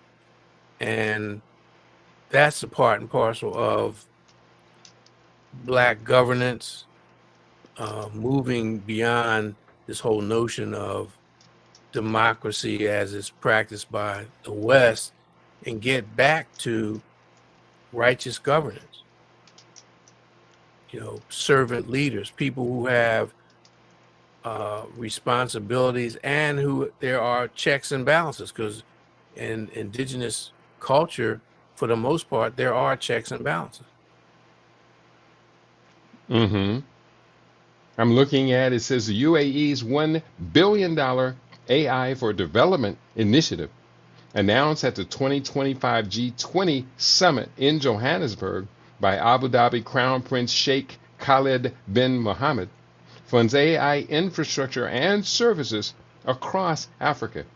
It provides computing power, technical expertise, and partnerships for projects in education, healthcare, agriculture, digital identity, and climate adaptation, led by the Abu Dhabi Exports Office and UAE Foreign Aid Agency. Hey, listen, everything that they are talking about building across Africa, I'm down for it. I agree with all of Well, it. I'm not. But I am The, not the down whole, with them yeah, supplying but the initiative. I'm leery. This whole digital ID, I'm leery of that because I know Mm-hmm. where it's coming from. I know it's part of the Great Reset. I know it's part of this whole globalized surveillance, Mm-hmm. uh, monitoring type system. Remember how they tried to pressure the African nations into going along with the COVID stuff. We know Mm-hmm. Bill Gates, his history. So again, we have to be diligent, vigilant, as well as discerning about this, and we have to vet the people that are making these proposals because they just what you said, their mischief in Sudan would be a yellow flag to me. Mm-hmm. And I do agree very much with your point about digital ID. I don't know how I just read through that and didn't pay attention to it. But agriculture, healthcare, education, Well, but climate adaptation. all right, so let me ask you this. Mm-hmm. Do the Arabs in general and the United Arab Emirates show any proclivity in agriculture that is superior to what African people have been doing for thousands of years? No. But So they why would you? have money. They have a huge amount of money. And what they are investing in Africa is but a tiny fraction of what the diaspora Africans spend over here on just ho, ho, ho. I just did the calculations for the new year, and it appears that Afro-Americans, as a distinct group, along with our African diaspora immigrants here, are going to spend up to $135 billion All right, but see, on Christmas. you know, when loans are offered, they come with structure, strings, and caveats. And I'm saying if the Arabs themselves haven't shown this great uh, ability to thrive agriculturally, what could they offer Africans, particularly when it's money and then there's money's going to come with strings attached to it? See, Mm-hmm. we have the land, as you pointed out, we have the raw material, the natural resources. What we need is a means to broaden our self-sufficiency, to move to the point where we can sustain ourselves, make sure we can feed ourselves adequately, then have a surplus. We need those land use reforms. We need uh, sustainable science that help them do things in a way that is not detrimental to the soil, that does not introduce poisons. Because quite naturally, you know that Bayer, some kind of way is going to be involved in it with their hand out to get a contract, and they should be saying no, we don't want that. Well, Um, fortunately, a large coalition of people are coming together because I had a Zoom conference with them yesterday to file litigation to stop Bayer, Monsanto, Syngenta, Dow Chemicals, DuPont, and a number of these entities, especially European corporations, from dumping into Africa their toxic chemicals. That's a whole nother subject, and it's a lot of work. We're putting together this coalition. I actually will have one of the members of the coalition will be my guest coming up, I think, in early January. He's also an author of the book which talks about the phoniness of European climate change conservatism in Africa. His book um, exposes the fraud of their climate change initiatives. Well, that's a good thing. Mm-hmm. And more people are becoming aware that it is a scam. Mm-hmm. But again, when you look at their pattern, and you mentioned this early on, we were talking about something that was happening not in Sudan, but somewhere else, where you were saying the Arabs were like surrogates for the United States in Mm-hmm. terms of their involvement of the money and the entree there to keep the conflicts going. Mm-hmm. When you know that that's their pattern, you need to be suspect about any offers that they make, and Mm-hmm. really do your homework to make sure that you're not putting yourself in an adverse position of falling this for some okey doke, which I think it is. It's okey doke Mm-hmm. Does because this all come money is not good. does this come back around again to game theory? Exactly. Exactly. Mm-hmm. And the big prize, the big reward is who will control and have access to Africans' mineral wealth after the year 2050. They're all vying for it right now. Yeah, but Right not now, only the that, Chinese seem to be dominating, but others have ambitions for what China's been enjoying. yeah, but that's the primary objective. But don't forget, they also want control of the land, particularly on the coast, where they can have resorts, and they can make it as a second home or travel or tourism to bring there, where they just kick Africans off the continent, or do what they did in Australia, or do what they did here in North America, where they force them onto reservations or what have you. Now, the downside for them doing that is, as you point out, is a demographic rise of Africa, because Africa has such a young population. So that's going to make it difficult. But that doesn't make Mm-hmm. it mean that the light's going to go off and say, aha, no, that's going to be, that they are who they are and they do what they do. And morality is never a fact. In fact, if it's a corporation, morality be damned. The shareholders and stockholders take first preference over anything in terms of profitability. Morality and doing good, that's secondary. The number one thing is profit for the shareholders. Mm-hmm. Yeah, very important. We are about 10 minutes away from the end of today's program. We're going to begin to wrap it up and focus on solutions, calls to action for each of our listening audience. So if you have any calls to action that we might be able to work on, please do type that in the chat box. We'll monitor that and be sure to include your visionary suggestions to all of our family. Please do join us. And please, if you can as well, hit the like button. We ask that of each and every one of you. And I would be remiss if I did not remind our people that we are on this first day of the winter solstice still engaged in our LIB Radio December Fund Drive.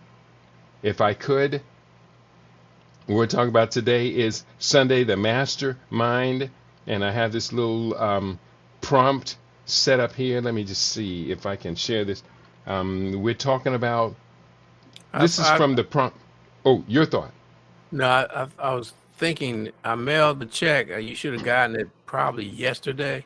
Yeah, and I went to check the mailbox this morning when I went out for my morning run, and I couldn't find the key to the mailbox to double check because I had this deep intuitive feeling that your check was in the mail. Let me just ask you, why, Baba Junis, do you always contribute to your LIB Radio Family Fund Drives?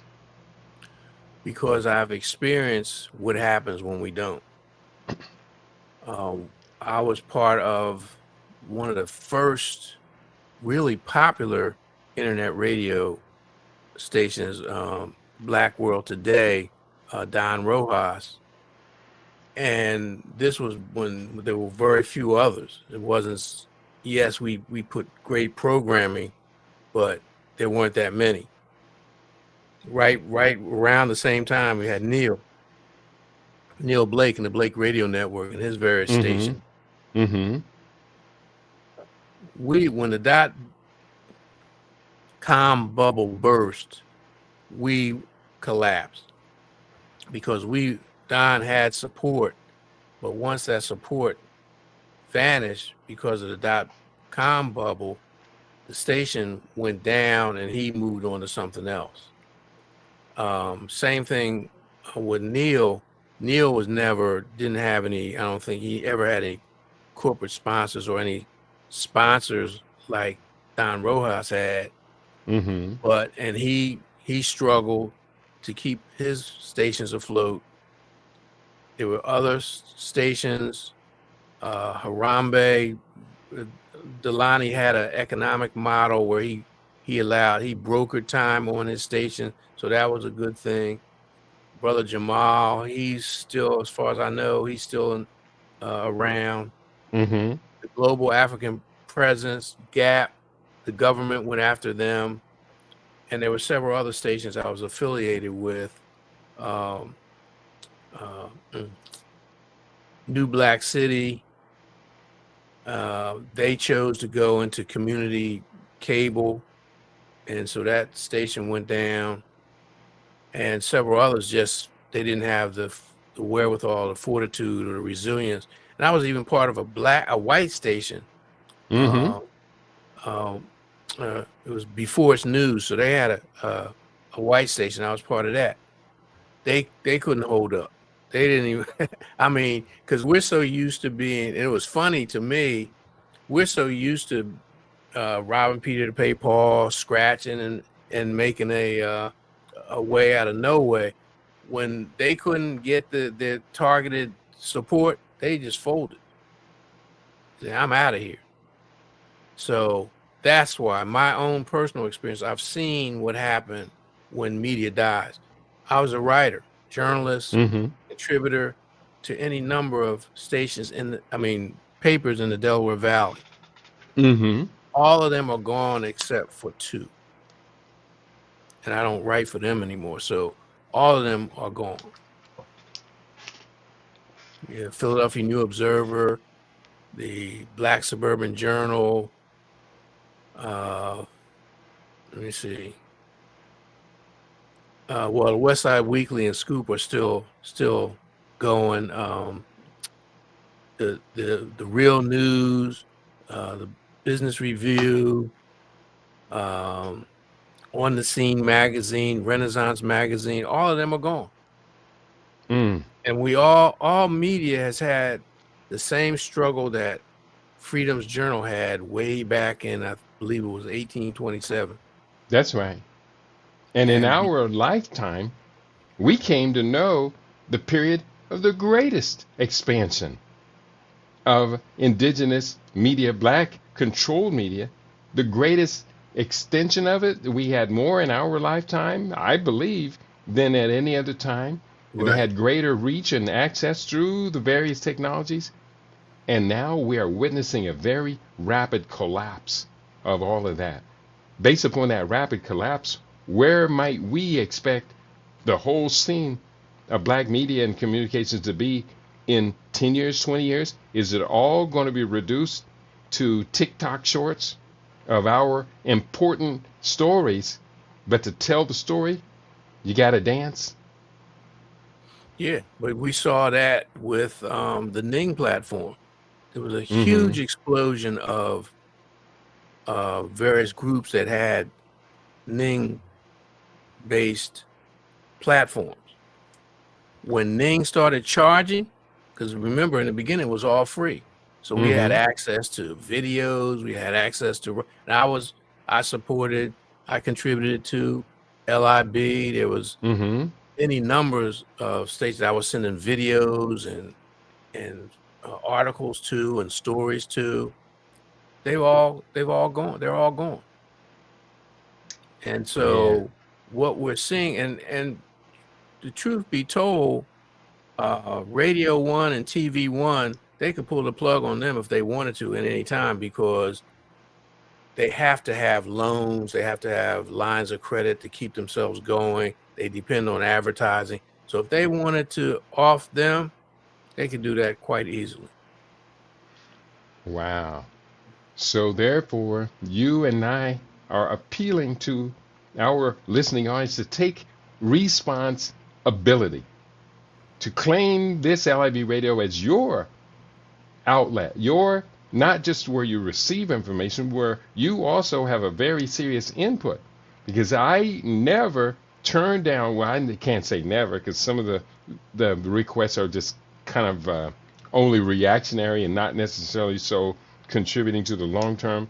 But very rarely, if ever, do I turn down a request for a particular program. In fact, some of the recent programs I've done had been at the request of our regular listeners, and they have been wonderful requests, wonderful programs.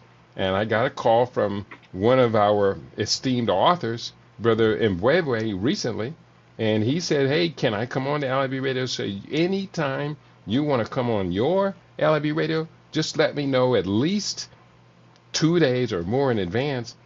And but if you let me know a week or so in advance, I'll fit you right in and we'll get you on the air.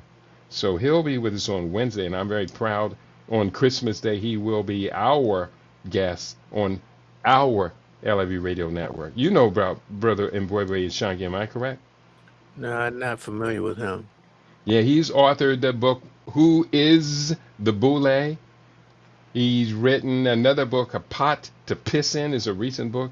He's got 2 new books, one just recently out and another one coming out in just a couple of weeks. So he wants to talk about these 2 new books, but he is a very profound African scholar. And I'm very proud to say that I was one of his inspirations back in the day when I first saw him put out his first book, Analytical Cognitions was the name of it. Well, see, that's a whole area of entrepreneurship and support, that when these venues go down, these conscious artists, conscious writers don't have access to those type of venues, because they're not going to be presented on the Jimmy Fallon or Late Show, or what's even the black shows, Steve Harvey. What's the other sister, that couple of sisters that have was the Jennifer Hudson, or somebody has a talk show. They're not going to promote them. Yeah, you're right. Dare not put somebody like that on there. No, unless that person came on and was cooking barbecue or something like that. Yeah. So Yeah. we stand here as a righteous element. We are an extension of the best wisdom. I don't know of any other station. I can't say they don't exist. I just don't know of any other station that does a better job of preserving the heritage, the ongoing heritage of Dr. Sebi, Dr. Laila Africa, Dr. Paul Goss, Dr. Tim Morrow, and a number of our very profound healers. Alveda Fulton, we got to put her in. She was instrumental in raising Dick Gregory up to his consciousness. And we have done a good job here at LIB Radio of preserving Dick Gregory's memory as well. I don't know of any other station that has played over 50 hours of analysis from Dr. Amos Wilson's book, Blueprint for Black Power. Yeah, I think there's I think it's called Black Talk Radio. I think they do have some hosts on there. I think there's a couple of other that still use Blog Talk, and a couple of other venues, but they're few and far between compared to the TikTok kind of stuff and the reels and all that other stuff. And we saw that with Ning. I was contributing what I felt was significant and conscious material, compared to all the other stuff that was up there. It's like, wow, you know. Yeah, yeah. And of course, we didn't neutralize other people putting their things out. We welcomed it. We just asked them to try and keep it focused on the long-term best self-interest of the group.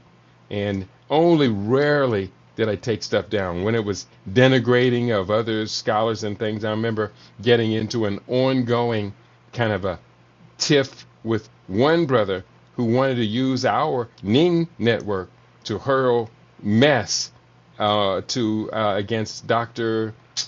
What's his name? One of the foremost scholars in origins of Afrocentricity. He's out of Oh, Philadelphia.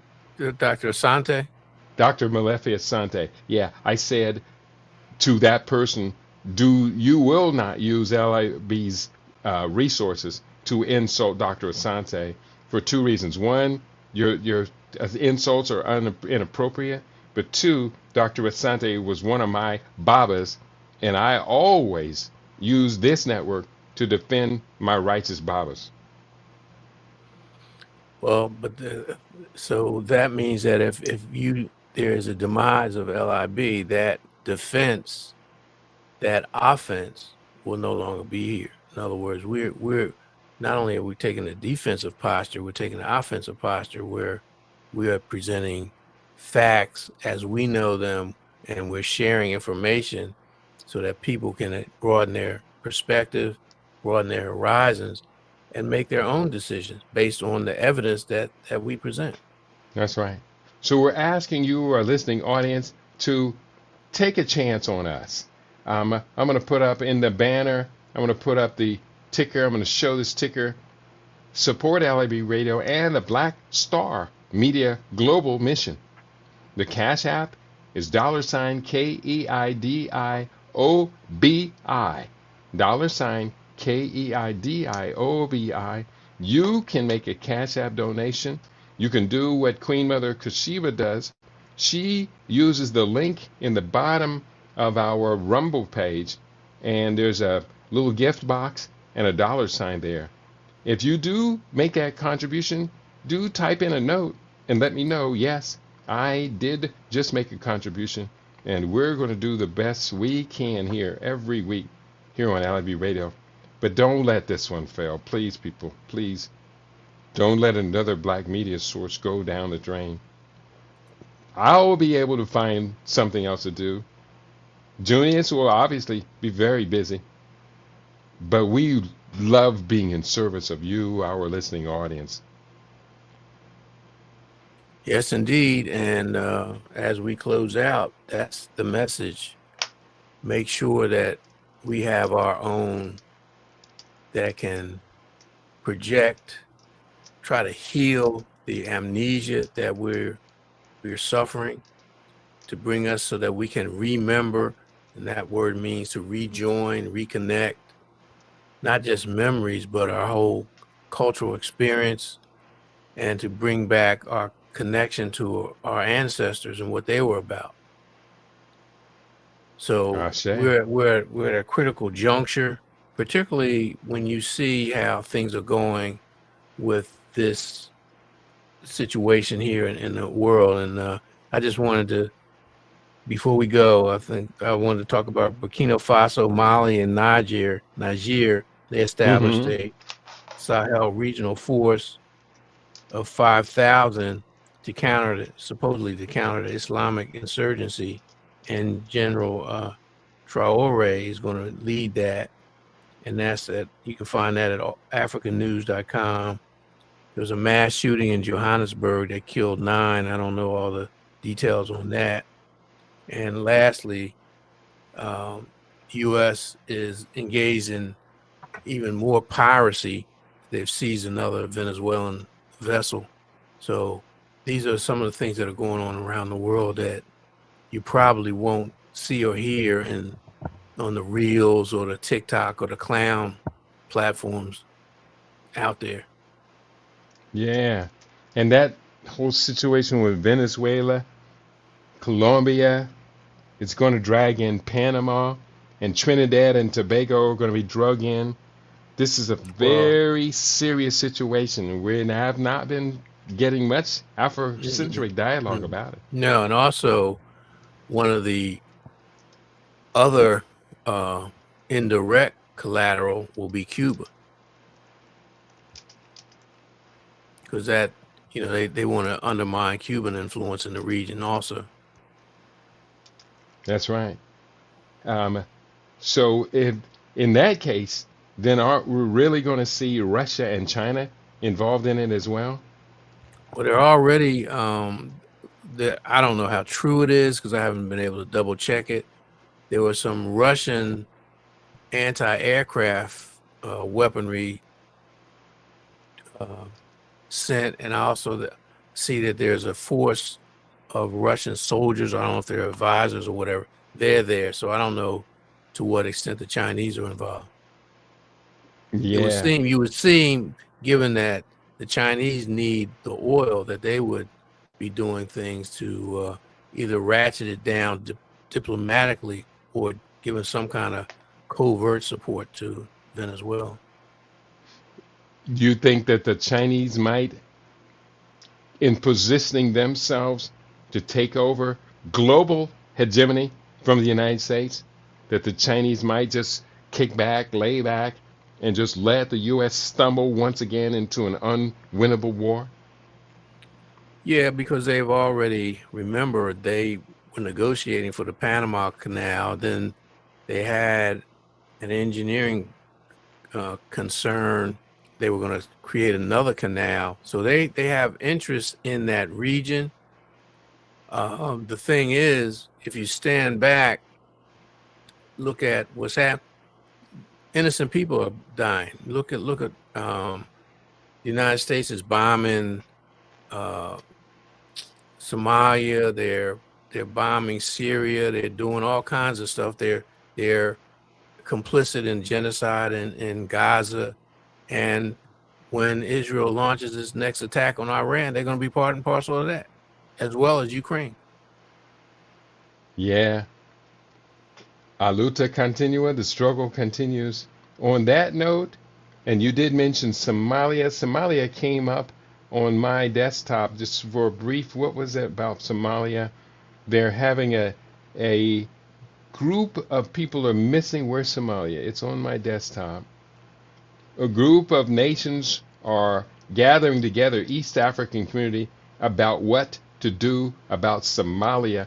A solution for Somalia 2026 conference is being put together. I can't see it all here, but the contrary to that idea of Somalian sovereignty is behind the scenes. Donald Trump has been expanding U.S. military mission in Somalia.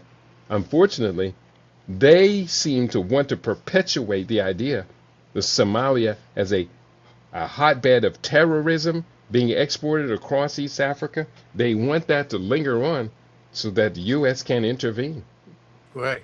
And they're also stoking stuff in Somaliland.